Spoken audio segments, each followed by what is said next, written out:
And in financial news, the Justice Department filed a lawsuit against Bank of America on Tuesday, accusing the bank of defrauding its investors.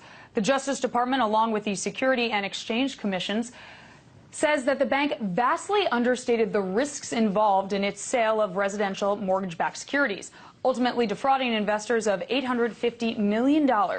Now, the lawsuit alleges that the banks made misleading statements to these investors and did not disclose important information about the details of the mortgages that comprise these securities.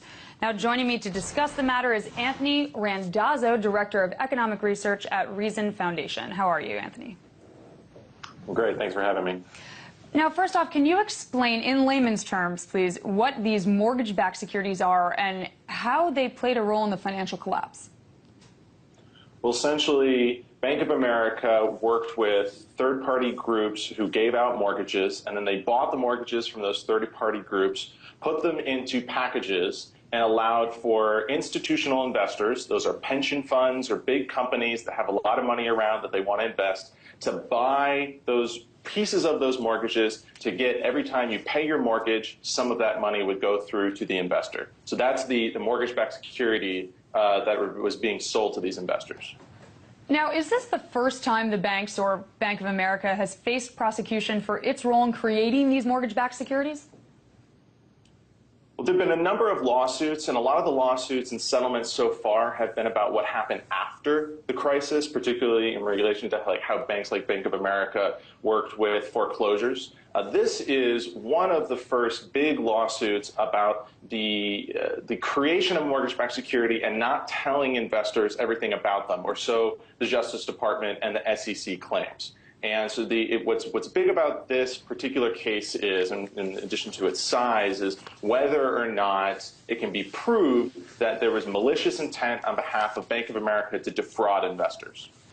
Now, B of A, they bought Countrywide, which proved to be a very bad financial decision. Do you think Countrywide knew what it was doing when it created these toxic mortgages?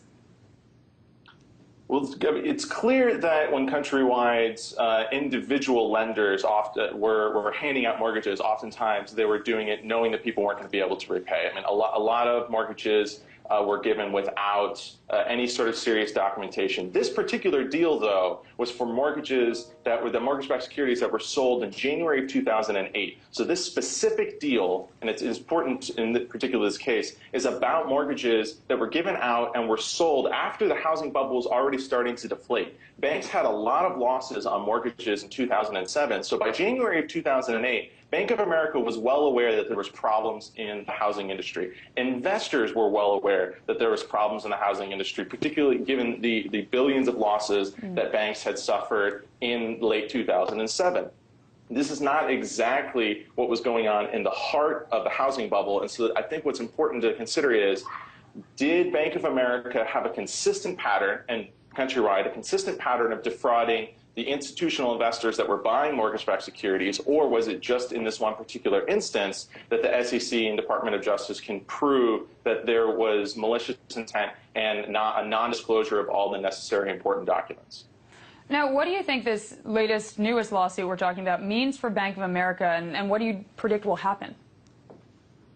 I'm not exactly sure what's going to happen because there's a lot of the paperwork that still needs to be publicly gone through. I think that one of the problems with this case is that if you look at the SEC's filing, the first thing that they say is they put this in context of the whole financial crisis. And this is a deal that was done in January of 2008 while the housing bubble was already starting to deflate, not the heart of it. And I think that's problematic to try and go after them more broadly. That being said, what it does look like is that there were a number of disclosures that weren't issued properly, like Bank of America, so they might be able to prove that by the letter of the law, they definitely violated claims. But investors were investing in this because Fitch gave $822 million of this deal a AAA rating.